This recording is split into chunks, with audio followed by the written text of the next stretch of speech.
So if you look at the global crisis of democracy, and I think the US was a big kind of exemplar of it, I think two things stand out in that, right? One is there's a particular role the kind of information orders that we have created in our civil societies that played in this. I mean, of course, Jeffrey knows this better than anyone else.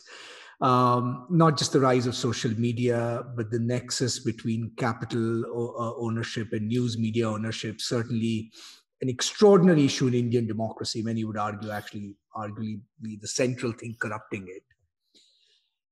And there will have to be some rethinking about what is, in a sense, the appropriate form of this kind of information order that actually serves democratic purposes and not subvert it.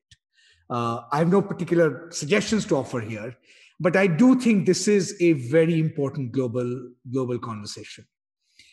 The second point, I think, is that, and this is where I think the liberals and left, I think, over the last 25, 30 years, I mean, we've all sort of become kind of creatures of the Warren Court. I mean, nice independent commissions, courts, regulatory bodies.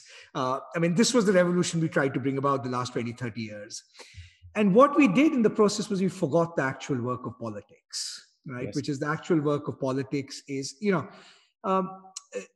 which is where the right has had an advantage, certainly in a country like India, where their grassroots mobilizational capacity, civil society organizations, voluntary associations, they far outnumber now the left and center. I mean, the actual work of politics.